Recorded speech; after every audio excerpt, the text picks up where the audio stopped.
February 9th, 9:47 AM, District Court Defendant Lobby Number 1. Hello everyone, Triple S back with more Phoenix Wright. It's Trilogy with Trials and Tribulations in the last case of everything, bridge to the turnabout. So, last time we were in the role of Miles Edgeworth, who's been asked to defend Iris in court. So we had to go chat with Iris, and Iris has a secret that Edgeworth is promising that...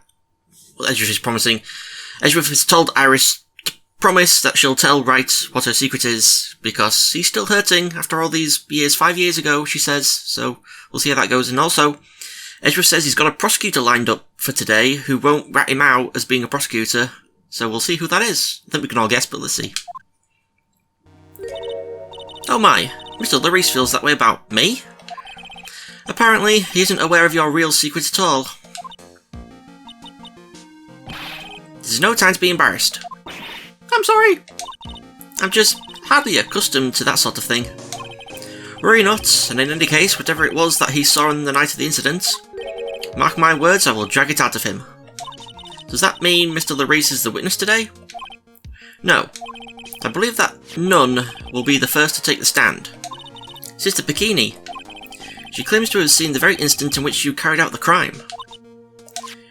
I just want to ask you one last time. It really wasn't you who killed Miss Elise Downham, correct?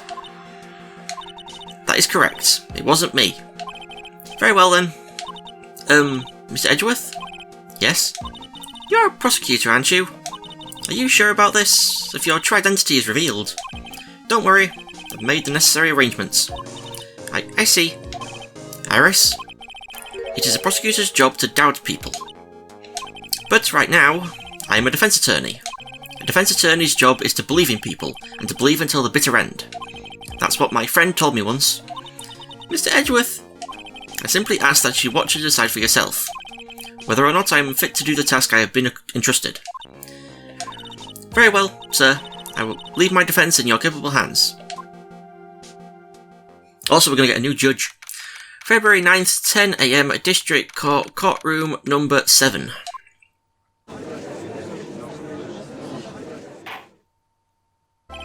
It's the Canadian guy. Court is now in session for the trial of Sister Iris of Hazakura Temple. Defence is ready, Your Honour. The defence does indeed appear to be ready. However, the same cannot be said for the prosecution in this case. Indeed. I'm not sure I like such a blatant waste of this court's time. An empty prosecutor's chair can only mean that the prosecutor has no confidence in their ability to prove their case. It would seem this case is already over before it had a chance to begin. I'm ready to announce my verdict at this time. This court finds the defendant. Objection! There she is. The prosecution stands ready. And you are? Franziska von Karma, prosecuting prodigy. Von Karma, you say?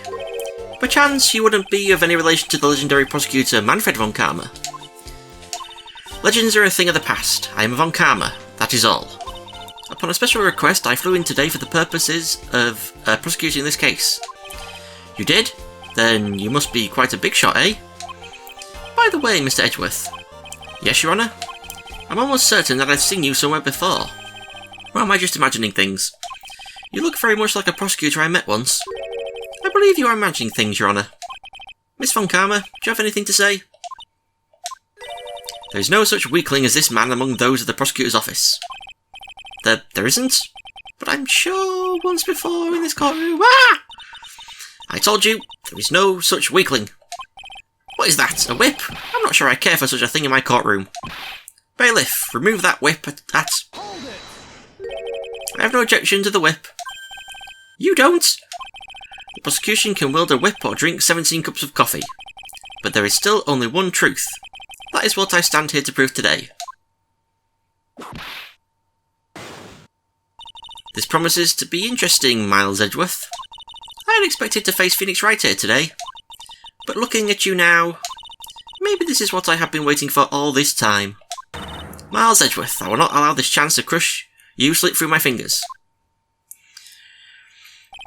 I see you brought your flair for the histrionic, whatever that means. Allow me to add to the things I'm not sure about. People acting bizarrely in my court. Ah! The stage is set. Now continue with the proceedings, Your Honour. Very well, Miss Von Karma, please give an outline of this case, with as little whippings as possible. The murder victim is the famed picture book author Miss Elise Downham. Her body was found in the Hazakura Temple courtyard. She had been stabbed through the torso by a ceremonial sword from a golden statue. The sword in this picture, this is the weapon in question, correct?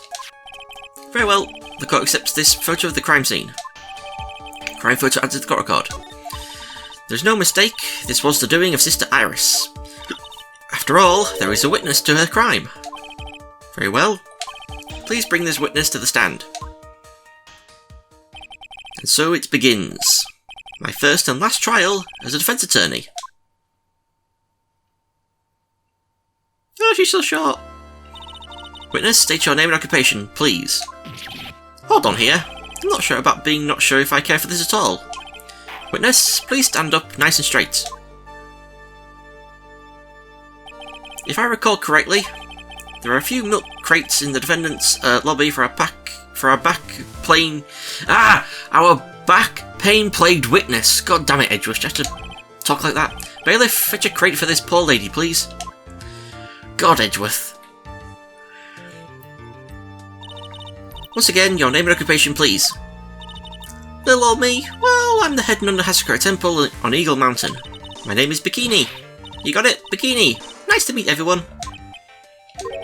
But you don't appear to be wearing a bikini right now. Ah! The courtroom is the garden of holy judgment. Those with lechery in their hearts should leave this sanctuary at once. You want me to leave? You need to get your bikinis in a twist. Let me tell you, I'm a sight to behold in summer. In any case, witness, I hear that you saw the crime take place on the night in question. That's right. I can still hardly believe it myself, to be honest. There's no way dear little Iris could do anything like that. Let's hear what you have to say then. First, tell us about your own movements that night, eh? So Canadian. The night of the murder. That night I was helping an acolyte with her training in the inner temple, but, well, as you can see, my back likes to act up violently. So, I left Iris to help the acolyte and returned to Hazakura Temple. There's no bath at the inner temple, you see, and I needed a long, hot soak. It was after I'd finished, just as I was sitting back. That's when I saw it. Huh. So it's simply a coincidence that you found yourself returning to Hazakura Temple. Yep, you could say that. If my back hadn't been in so much pain, I would have stayed at the inner temple. That sounds like a pretty important statement she just made. There's only one problem with this testimony that I can see. And you're not about to fall at the first hurdle now, are you, Miles Edgeworth? Miss Edgeworth, please begin your cross-examination. Okay, so we've got a good statement 3, where she left Iris to help the acolyte. But did she? 1, 2, 3, and we present Iris's testimony. There it is. Witnesses have to undergo their own trials, I'm afraid.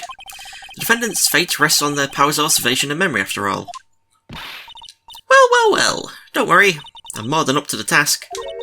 I'm a woman of faith, after all, the head honcho of Hazakura Temple.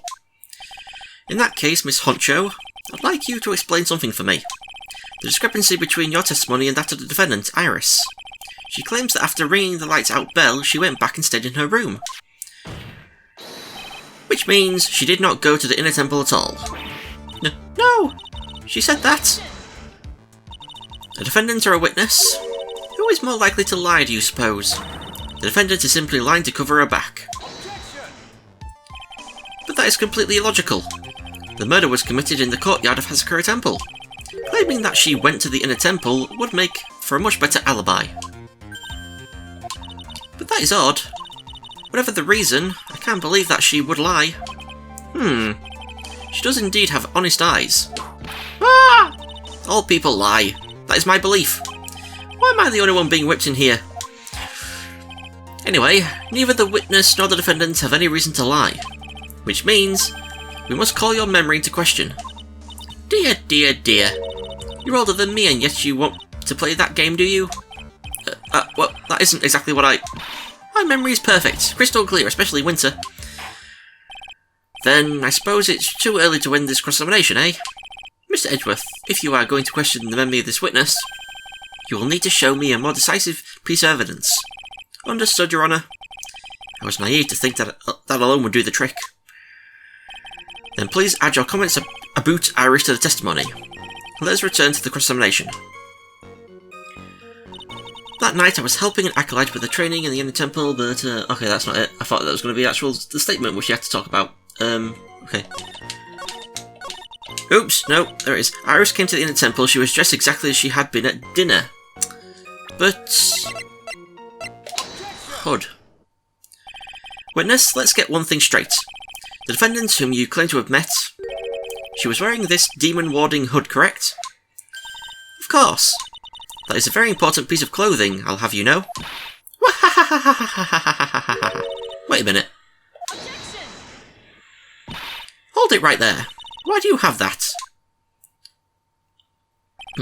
That's the question of the day now, isn't it, Miss Von Karma? I'll have you know that this hood was given to someone as a gift that night, before the lights out bell was rung. What? You know where I'm going with this, don't you? If the witness had seen the defendant as she claims, then the Iris she saw should have been missing this very hood. Well, well, well! Look at her standing on the boxes. It's not a bad feeling at all exposing contradictions like this. Now I understand that happy look on Wright's face every time he does it. Order in the court. Witness your response. Wah! Sister, this hood. You have spare ones around the temple, don't you? Spares? Well, I do tend to make too many of them. I see. A stockpile. A surplus of hoods, eh? Each nun is only given one hood. This should be the only hood that Iris owned. Then this is quite strange. Wah! If there was a surplus of hoods, then she could have worn one of those. There is no contradiction here. I'm sorry to break this to you, Miss Von Karma, but you won't get away that easily. Discrepancies such as this will sow seeds in any human heart.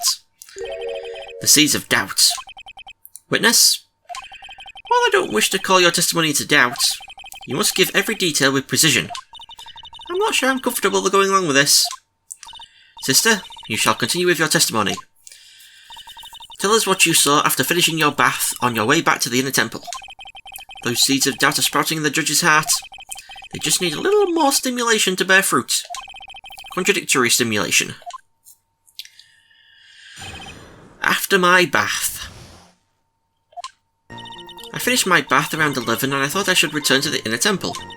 And as I was walking back, I heard a noise from the courtyard. I took a look and... Iris was... Oh, Mystic Elise! And with that sword of all things! Mystic Elise was staying in the corner room which faces out onto the courtyard. The stabbing I saw must have occurred after she was pushed out of her window. You saw a truly terrible sight, didn't you? If I was in your place, then it would be much like Miss Von Karma whipping Mr. Edgeworth in court, and me seeing it off in this very chair. Well, something like that. This judge. His imagination is about as vivid and creative as Detective Gumshoe. I would look the fool if I commented on such foolishness. Anyway, this case is mine, Miles Edgeworth. Calling everyone by their full name, can't you do something about that habit of yours? Okay, we've got to go to statement 5. The stabbing I saw must have occurred after she was pushed out of her window. 1, 2, 3, 4, 5, and we present... What was it back here? Yep, there it is. Impressive logic, that's what I'd like to say anyway. Oh, please do. My brain is something else, especially in winter. However, I think you are overlooking one thing. Miss Von Karma, would you be so kind as to take another look at the autopsy report? The autopsy report? The victim did fall from a height of 10 feet. However, this fall was after she was killed. Ah! That's right, it says after death right here. The scene the witness claims to have seen is contradictory. If the defendant stabbed and killed the victim there in the courtyard, how did the victim then go on to take a 10-foot fall? Ah! Order! Order! The victim was killed and then fell. If that is the case, then the victim must have been killed in her room, don't you agree? That That is the logical conclusion. Yes, that's right. The victim must have been stabbed by the defendant in her own room, and she was then thrown out of a window down into the courtyard below. Were there any signs of a struggle in Miss Downham's room? She was stabbed with a sword. That would leave her bloodstained, wouldn't you agree? Well, Miss Von Karma, was there any blood? Wah! No traces of blood were found in the victim's room. Your whip has just caused traces of blood to be found on my glorious playoff beard. However, if there was no blood in the room, then your claim that... Wah! I'm sure there's no need for me to go over this, as I'm sure Your Honour is well aware of when a stab wound produces the most blood. When it produces the most blood? Very little blood is actually lost at the moment of a blade's insertion. If you want to talk about when the most blood would be lost from a body, that would be when the blade is removed. Indeed, with the weapon still in the place, it acts like a lid on the wound. That's true, with the weapon still in the body, there wouldn't be much bleeding. Perfectly reasonable line of thinking. We have come to a conclusion then. The victim was thrown out of the window with the sword still in place. This removes all the contradictions. Order, order, order! I must admit that this is a probable version of events. I expect no less from Franziska von Karma. She locates and takes control of every vital point. Huh. It seems that we need a clearer testimony from the witness. Remove all supposition on your part and tell us only the facts, please. Witness, please, remain standing on the crate. Don't go selling me short now. The weight of winter snow has bent me out of shape, especially my back and my mood. Sister, please give us your testimony. I will give you a vigorous massage once we are finished here. With the whip? Oh boy. Alright, alright. Okay. Further details. When I looked across at the scene, the sword was already in place. Thinking about it now, I didn't actually see her stab Mr. Elise. I've never seen so much blood before. That's when I fainted. You can't blame me, can you? And when I awoke, Mr. Gamey was stabbing Mr. Elise through the back. This all confirms Miss Von Karma's theory. Von Karma's strive for nothing but perfection. Putting together such facts is nothing for me. You should know that, Miles Edgeworth. Perfection is an impossibility, Franziska von Karma. And I'm here to teach you just that. Just chugging it down outside my window right now. Okay, we're going to go to statement 3. 1, 2, 3. Never seen so much blood before. Press. So you're saying that you saw the victim's blood? That's right. Some of it is splattered onto Iris too. When the defendant was arrested, she was meditating in her room, and her blood-flecked clothing was neatly folded in the corner. What? Her clothes were blood-flecked as well? That seems quite conclusive to me. What should I do? Press this point further? We press further, instead of press harder. Going back to your previous statement, you said that you saw little bleeding when the victim was stabbed, but now you say you saw the victim bleeding. Well, I said that what I saw is what I saw. What did you see? Maybe I didn't see the poor woman get stabbed, but I saw the girl pull the sword out of her, plain as day. Pulling the sword out? Well, it wasn't exactly pulling, it was more like it came out. Witness, you will add this statement to your testimony.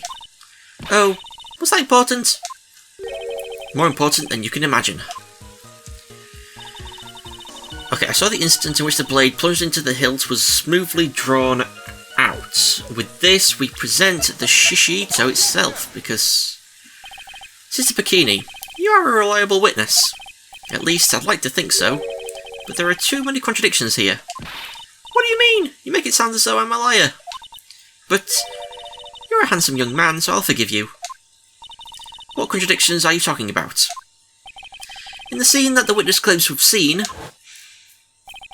the weapon was thrust up to its hilt into the victim. Furthermore, the killer withdrew the weapon smoothly from the body. However, both of these are complete impossibilities. What do you mean? Please explain Explain yourself! To start with, Do you think it would be possible to stab someone to the hilt with this? No matter how I look at the defendant, she doesn't appear strong enough for that. Doesn't appear? What meaningless dribble. I too may appear to be weak and frail, but I can crush men under my heel and make them weep, should I so choose. The objection stands. I wept a little back there, I must admit. That isn't the only issue here. If this sword was truly stabbed into the body up to the hilt, well, just look at all the branches on it. It certainly wouldn't come out smoothly. We also have the problem with the amount of bleeding. It's true that when a blade is left in a body it acts as a plug of sorts. However, when the weapon is shaped like this, it's an entirely different story. The wound would be too large for the blade to completely stop the bleeding. That's nothing more than conjecture. In reality, the victim was stabbed with a SHICHISHITO. Even a weapon of this nature may still sometimes slide out smoothly and may still sometimes stop the blood loss. I'm not finished. There is still one more conclusive contradiction. You've still got more? This one is simple. If this sword really was thrust in all the way to the hilt, why is there only blood on the tip of it? Ah! If this witness is telling the truth, then there should be blood along the entire length of the sword. No! Order, order, order! Bravo, Miles Edgeworth. Raising this many contradictions from a single piece of evidence. All the other attorneys I know could maybe manage one, if that. What does this all mean? You have proven contradictions regarding the murder weapon, but having come this far, there can only be one answer. And that is, the weapon used to kill the victim was not the SHICHISHITO. What? A foolishly foolish idea born from the foolish mind of a foolhardy foolish fool. Let's examine this again. What was it that made us think this sword was the murder weapon? Well, it's because Mystic Amy was holding it. Exactly. However, if you reflect on this, that is the only basis we have to assume such a thing. The impression left by the scene was just too strong. That is what influenced us. It influenced us to believe that the SHICHISHITO was the murder weapon. Order, order, order! Ah! So maybe the SHICHISHITO was not the murder weapon. Even if that is the case, it changes nothing, Miles Edgeworth. Sister here saw everything. She saw the defendant stab the victim with a sword-like object. That's true. Your response, Miss Edgeworth? If that is so, I would like the prosecution to answer the obvious question it raises. The obvious question? Yes, namely, where did the real murder weapon disappear to? It goes without saying that the police searched the main hall and the surrounding area. Perhaps the prosecution can enlighten us as to if a sword-like object was found. That's...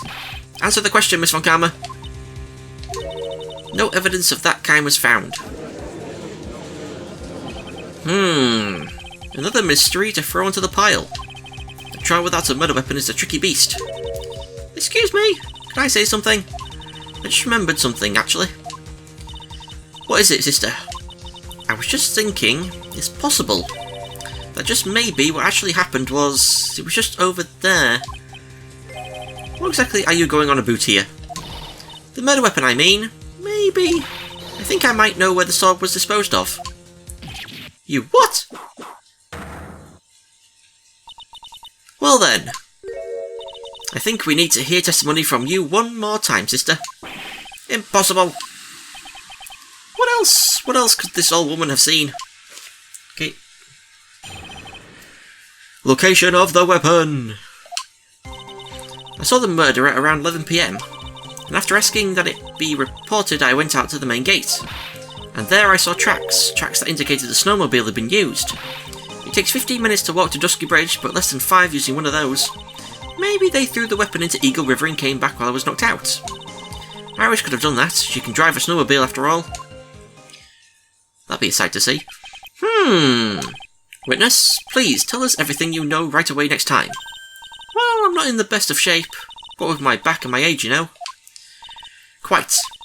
There were indeed snowmobile tracks in front of the main gate. Here is a photograph. The snowmobile, eh? I see. Well, it certainly is an interesting theory. The tracks begin in front of Hasakura Temple and run all the way to Dusky Bridge. Tracks photo added to the record. That solves your pesky little problem, yes? The Eagle River's current is quite swift, meaning that it doesn't freeze over in winter, making it the perfect place to dispose of the murder weapon. Did she really go to the river to dispose of the murder weapon? Miss Edgeworth, your cross-examination, please. Okay, where are we? We gotta go to Statement 5. 1, 2, 3, 4, 5. And we're going to present the very photo we just got. I admit this photograph proves something. It proves that the snowmobile was used on the night of the murder. You finally accepted the inevitable, it seems, Miles Edgeworth. However, if what the witness says is true, then why is there only one set of tracks? What do you mean? Iris left Hasakura Temple, threw the weapon into the river, and then returned. If this was the case, then naturally there should be two sets of tracks in the snow. Those from heading out to the bridge and those from coming back. Ah! You're right. Huh. You are forgetting one thing, Miles Edgeworth. On the night of the murder, it was snowing. The tracks leading to the bridge were erased by the snowfall. This removes your precious contradiction now, doesn't it? I see. While she was at the river, the snow stopped, leaving just the return tracks in the snow. What do you have to say now, Miles Edgeworth? Is there a flaw in her theory? This idea that the snowfall covered one set of tracks? There is a contradiction. The tracks of the river were covered by snow. What a nice theory. However, Miss Von Karma, that is impossible. Would you care to explain why there is a rude index finger currently pointed in my general direction? No need, the evidence will do all the talking for me. On the night of the murder, the killer went to and returned from Dusky Bridge. In order to dispose of the murder weapon, the outgoing tracks were erased by snow. Or so claims Miss Von Karma. Miss Edgeworth, present your evidence to the contrary, eh? Evidence that the outgoing tracks were not covered by snow. Where is it? Weather data. Witness, please tell us again what time it was when you witnessed the crime. Like I said, it was around 11. Of course, this means that the weapon was thrown away after that time, correct? On that note, please take a look at this data. It is the weather report for Eagle Mountain on the night of the murder. The weather report? Snow started to fall at 7 PM, but it stopped at around 10:50. Therefore, when the sister witnessed the crime at 11 PM, the snow had already stopped falling. It is possible for any tracks made after that time to have been covered up. Ah! Order! Order! Very well then. Looks like Miss Von Karma's claim has been snowed in. Ah! It's too soon to be closing this trial due to snow. Miles Edgeworth, how pathetic of you to rely on the weather of all things. Answer me this then. When is a weather report ever correct? Ah, no, you got it all wrong. This isn't a forecast, this is actual data. Wah! Forecast, data, or weather reports have some inaccuracies. It may have still been snowing in the vicinity well past 11 PM. It's true, we cannot be totally sure, eh? What? How did she pull that off? It had stopped snowing at Hasakura Temple when the murder took place. You need to provide conclusive evidence of this. I've come this far, there's no turning back now. Very well. I too cannot allow any doubt to remain concerning this testimony. Ha! You can't back down now. You can't back down, can you? Such a perfectionist, Miles Edgeworth. Can't speak. Very well then, Mr. Edgeworth. Where is your evidence that it had already stopped snowing when the victim was killed? Where is it? Crime photo? Crime photo. Ultimately, it all comes down to one point. That being, whether or not it was snowing in that courtyard when the victim was stabbed. That's right, but proving that is incredibly easy. If we want to know whether it was snowing or not, this photo will tell us everything. Of course, I am referring to the photo of the crime scene. As you can see, everything is covered with snow, with just one exception, and that is the victim herself, Miss Elise Downham. Why is there no snow on top of her? The answer is simple. It had stopped snowing when she was killed, that's why. Ah! In other words, if the killer really did go to the Eagle River to dispose of the murder weapon, then in this photograph there should be two sets of tracks.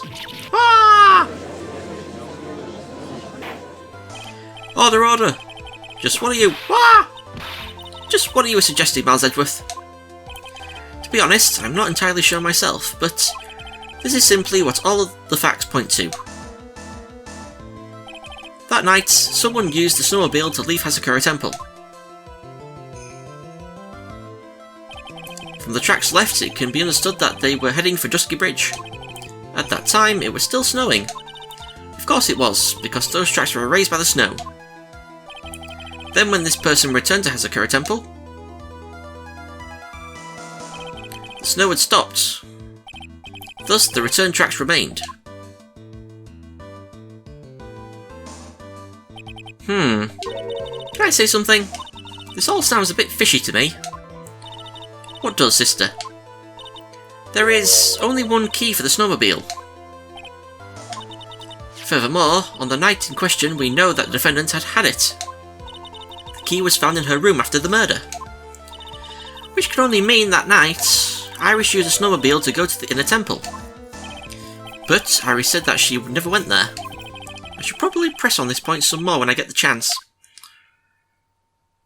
The snowmobile can't cross the suspension bridge, so she must have left it on the Hazakura side of the bridge and crossed on foot.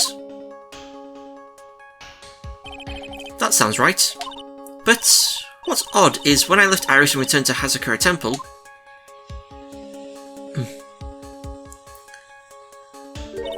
I didn't see anything near Dusky Bridge. You must have just failed to see it, sister.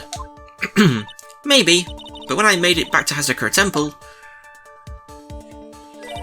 it was there, by the main gate. The snowmobile, I mean. I know what I saw. It was covered in snow too. But that is impossible! Order, order! Order in the courts! What does this all mean? Ah. So then what was the snowmobile used for?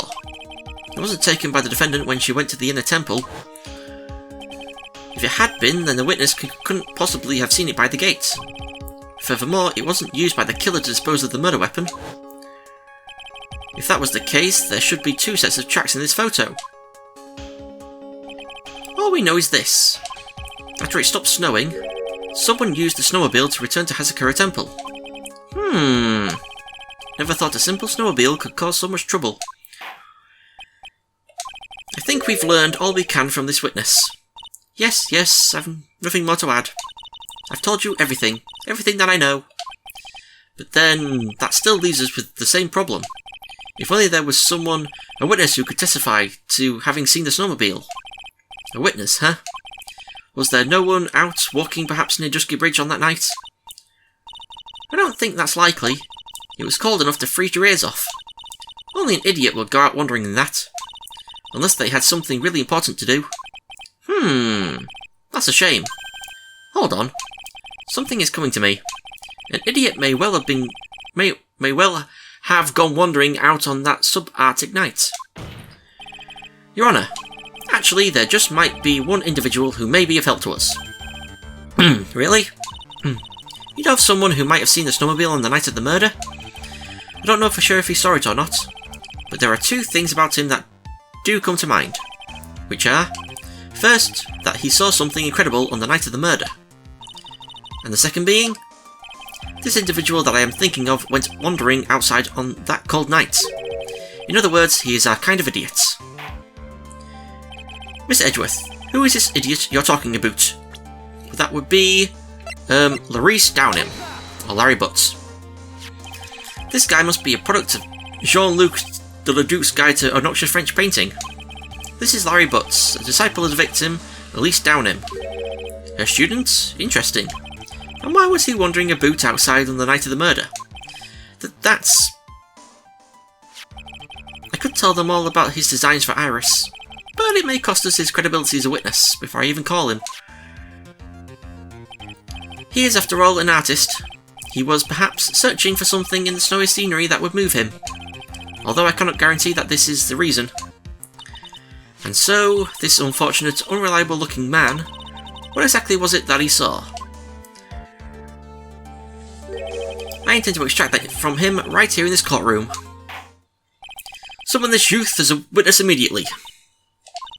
I have no choice, do I? I believe he is in the gallery for this trial. It will not take long to summon him. Very well. Larry. You may have escaped me yesterday, but today I'm going to get everything out of you. The court will now adjourn for a 20-minute break. Miss Moncama, please see to preparing the next witness. Understood, Your Honour. Good. Well then, court is now in recess. To be continued! Woo! So, Edgeworth makes a pretty good defence attorney, doesn't he? But next time, we're going to have a chat with Larry, see if he saw the snowmobile and see what this incredible thing that he saw was. So, thank you all for watching, and I'll see you all next time.